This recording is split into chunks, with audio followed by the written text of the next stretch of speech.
Friends, good morning. तो आज हम लोग देखेंगे औरंगजेब यानी मुगल बादशाह जो था शाहजहां, उसका उत्तराधिकारी कौन था? औरंगजेब। तो आज हम लोग देखेंगे औरंगजेब से रिलेटेड क्वेश्चन। तो चलिए क्वेश्चंस के माध्यम से हम लोग देखते हैं। क्वेश्चन नंबर 1 है हमारा, कथन और कारण से संबंधित है। देखते हैं। मुगल गद्दी पर औरंगजेब शाहजहां का उत्तराधिकारी हुआ। तो ये तो सही है। फिर उसका कारण है कि ज्येष्ठ पुत्र के उत्तराधिकारी के नियम का पालन किया गया। तो यहाँ पे कारण क्या सही है या नहीं ये बताना है। तो देखिए, ये तो आपका सही है और आर जो है वो आपका क्या है? असत्य है। यानी यहाँ पे ए सही है लेकिन आर गलत है। यानी राइट आंसर जो है वो आपका हो जाएगा सी। देखिए, तो मुगल गद्दी पर शाहजहां का उत्तराधिकारी औरंगजेब हुआ, किंतु ज्येष्ठ पुत्र के उत्तराधिकारी के नियम से नहीं, अपितु तलवार के बल से। मुगल काल में तलवार ही सत्ता का प्रतीक थी। तलवार के बल पर ही उत्तराधिकारी का निर्णय होता था। उत्तराधिकारी के लिए कोई सुस्पष्ट नियम नहीं थे। साथ ही शाहजहां के पुत्रों में दारा एवं सूजा के बाद औरंगजेब का क्रम तीसरा था। तो यहाँ पे आपका सी जो होगा सही होगा। नेक्स्ट है, निम्नलिखित में से किस मुगल बादशाह का 2 बार राज्याभिषेक हुआ था? तो 2 बार राज्याभिषेक औरंगजेब का हुआ था। ओके फ्रेंड्स, तो यहाँ पे देख लीजिए, तो 2 बार राज्याभिषेक हुआ था और उसका पहला राज्याभिषेक दिल्ली में 31 जुलाई 1658 को हुआ था और दूसरा 15 जून 1659 को हुआ था। तो ये अब्दुल मुजफ्फर मुद्दीन मोहम्मद औरंगजेब बहादुर आलमगीर बादशाह गाजी की उपाधि धारण करके सिंहासन पे आसीन हुआ था। ओके फ्रेंड्स, चलिए नेक्स्ट देखते हैं। धर्मत का युद्ध निम्न में से किन के बीच लड़ा गया था? तो ये औरंगजेब तथा दारा सिकों के बीच में हुआ था धर्मत का युद्ध। और ये कब हुआ था? तो ये 15 अप्रैल 1658 को हुआ था। ओके फ्रेंड्स, तो इस युद्ध में जोधपुर के राजा जसवंत सिंह ने दारा सिकों की तरफ से तथा मुराद ने औरंगजेब की तरफ से भाग लिया था। और धर्मट का युद्ध जो है औरंगजेब की स्थिति को काफ़ी सुदृढ़ बना दिया था और शाही सेना की पराजय से दारा सिकों की दुर्बलता प्रकट हुई थी। ओके फ्रेंड्स, तो याद रखिएगा। और ये आपका मध्य प्रदेश में उज्जैन के निकट धर्मट नामक स्थान है। तो याद रखिएगा 1658 में ये युद्ध हुआ था जिसमें औरंगजेब की जीत हुई थी। नेक्स्ट है, निम्नलिखित युद्धों को कालानुक्रम व्यवस्थित कीजिए और नीचे दिए गए सही उत्तर चुनिए। तो यहाँ पे आपका दिया हुआ है, चलिए देखते हैं। तो यहाँ पे है सरनाल का युद्ध, धर्मट, बिलग्राम का युद्ध और जजाऊ का युद्ध। तो हमें पता है सबसे पहले इसमें आपका क्या हो जाएगा? तो यहाँ पे हो जाएगा आपका बिलग्राम का युद्ध, यानी ये आपका फर्स्ट नंबर पे चला जाएगा। फिर सेकंड नंबर पे आएगा सरनाल का युद्ध, फिर आपका थर्ड नंबर पे आएगा आपका धर्मट का युद्ध और जजाऊ का युद्ध, ये आ जाएगा आपका फोर्थ नंबर पे। ओके फ्रेंड्स, तो इस तरह से याद रखेंगे। तो सरनाल का युद्ध जो है ये 1572 में, याद रखिएगा, ये 1572 में लड़ा गया था। बिलग्राम का युद्ध आप सभी को पता है, ये आपका 1540 में हो जाएगा। फिर आपका धर्मट का युद्ध अभी हम लोगों ने देखा था 1658 में। और जजाऊ का युद्ध जो है ये आपका 1707 में लड़ा गया था। ये जो था जजाऊ का युद्ध 1760 में औरंगजेब की मृत्यु के बाद उसके उत्तराधिकारी हेतु बहादुर शाह प्रथम और मोहम्मद आजम शाह के बीच में हुआ था। ओके फ्रेंड, चलिए नेक्स्ट देखते हैं क्वेश्चन। औरंगजेब ने जोधपुर के शासक जसवंत सिंह को 1658 के धर्मट के युद्ध में पराजित किया। धर्मट किस राज्य में स्थित है? अभी हम लोगों ने देखा था मध्य प्रदेश उज्जैन के पास। मुगल शहजादा जिसने श्रीनगर गढ़वाल में आश्रय लिया तो वह था आपका सुलेमान सिक्को। तो ये उत्तराधिकारी के युद्ध में औरंगजेब से पराजित दारा सिको के पुत्र शहजादे सुलेमान सिको ने श्रीनगर गढ़वाल में पृथ्वी सिंह के यहाँ शरण ली थी, किंतु उसके उत्तराधिकारी मेदिनी सिंह ने उसे औरंगजेब को सौंप दिया। सुलेमान सिको को ग्वालियर के किले में बंद कर दिया गया था और वहां उसे अफीम खिलाकर मार डाला गया था।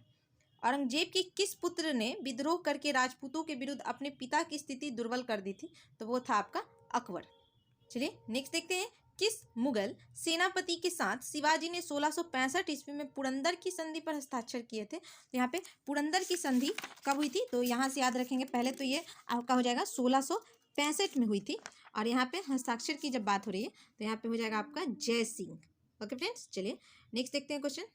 किस मुगल बादशाह को जिंदा पीर कहा जाता था? तो ये औरंगजेब को बोला जाता था। तो यहाँ पे इसका कारण क्या था? तो उसका वह स्वयं अभ्यास करता था। औरंगजेब जो कि कुछ दूसरे पर लागू करना चाहता था तो पहले खुद पे उसका क्या करता था? अभ्यास करता था। उसके व्यक्तिगत जीवन की नैतिक स्तर ऊंचा था। वह अपने युग के प्रचलित पापों से दृढ़तापूर्वक अलग रहता था। इस प्रकार उसके समकालीन उसे शाही दरवेश समझते थे तथा मुसलमान उसे जिंदा पीर के रूप में मानते थे। निम्नलिखित में से कौन जिंदा पीर के नाम से जाना जाता था? तो यहाँ पे हो जाएगा आपका औरंगजेब। औरंगजेब के काल में कौन यूरोपीय यात्री भारत आया था? तो यहाँ पे औरंगजेब के काल में कौन सा यूरोपीय यात्री? तो अंग्रेज यात्री पीटर मुंडी शाहजहां के काल में भारत आया था। William Hawkins Thomas Roe Jahangir के समय में और एंटोनियो मोसेरोट अकबर के समय में भारत आया था। तो यहाँ पे जो भी आपका ऑप्शंस दिया हुआ है, तो यहाँ देखिए औरंगजेब के शासनकाल 1658 से 1707 था। तो यहाँ पे जब देखिएगा तो ये तीनों जो हैं आपके अलग अलग राजाओं के काल में आए हैं। तो यहाँ से देखिए ये पीटर मुंडी ये शाहजहाँ के काल में, टॉमस रो और यहाँ विलियम हॉकिंस जहांगीर के, और एंटोनियो मोसेरोट ये अकबर के काल में, यानी यहाँ पे कोई भी आंसर नहीं होगा, यानी जो ई होता है ऑप्शन वो हम लोगों का सही हो जाएगा। औरंगजेब ने दक्षिण में जिन दो राजाओं को विजय किया था वह थे, तो यहाँ पे हो जाएगा बीजापुर एवं गोलकुंडा। तो दो राज्यों को जीता था, बीजापुर और गोलकुंडा को। औरंगजेब ने बीजापुर की विजय कब की थी? तो औरंगजेब जो था वो बीजापुर कब जीता था? तो 1686 में। 1687 में जब औरंगजेब ने गोलकुंडा किले पर अधिकार किया, उस समय गोलकुंडा का शासक कौन था? तो अबुल हसन कुतुब शाह। यहाँ पे मानचित्र दिया गया है, चलिए देखते हैं क्वेश्चन आपका क्या था। 1601 में खान देश विजय के समय अकबर का राज, 1605 में अकबर की मृत्यु के समय उसका राज, हैदराबाद विजय के समय औरंगजेब का राज, और 1760 में औरंगजेब की मृत्यु के समय उसका राज। तो यहाँ पे जो दिया हुआ है ये फिगर, इसमें आपको बताना है। तो ये जब हम देखेंगे तो यहाँ पे ये जो मानचित्र है ये आपका यहाँ पे राइट आंसर हो जाएगा डी। 1707 में औरंगजेब की मृत्यु के समय उसका राज्य ऐसा था। तो ये देखिए 1707 में औरंगजेब की मृत्यु के समय उसके विशाल राज को निर्दिष्ट करता है ये जो मानचित्र है, जिसमें बीजापुर और गोलकुंडा सम्मिलित थे। तो यहाँ पे आपका बीजापुर और गोलकुंडा जो है वो भी आपका, बीजापुर आपका कहाँ है और गोलकुंडा तो ये कर्नाटक में, यानी ये भी यहाँ पे अभी देखिएगा तो कर्नाटक आपका नीचे आ जाता है, तो यहाँ पे ये सम्मिलित था। चलिए नेक्स्ट देखते हैं, किस बादशाह के अंतर्गत मुगल सेना में सर्वाधिक हिंदू सेनापति थे? तो यहाँ पे हो जाएगा आपका औरंगजेब। तो यहाँ देख लीजिए, तो औरंगजेब के शासनकाल में मुगल सेना में सर्वाधिक हिंदू सेनापति थे। उसके काल के उत्तरार्ध में कुल सेनापतियों में 31.6 यानी प्रतिशत हिंदू थे, जिसमें मराठों की संख्या आधे से अधिक। अकबर के काल में यह अनुपात कितना था? तो 22.5% तथा शाहजहाँ के काल में 22.4, लेकिन औरंगजेब के समय 31.6 था। मुगल सम्राट जिसने सर्वाधिक संख्या में हिंदू अधिकारियों की नियुक्ति की थी का नाम है? तो यहाँ पे हो जाएगा औरंगजेब। जजिया किसके शासनकाल में पुनः लगाया गया था? तो औरंगजेब। तो यहाँ से देखिए, तो जजिया कर जो है ये अकबर के समय घोषणा की गई थी इसकी समाप्ति की, लेकिन औरंगजेब ने इसे 1679 में फिर से लगा दिया था। औरंगजेब द्वारा चलाए गए जिहाद का अर्थ है? तो इसे बोलते हैं दारुल इस्लाम। बीबी का मकबरा का निर्माता कौन था? तो ये था आपका औरंगजेब।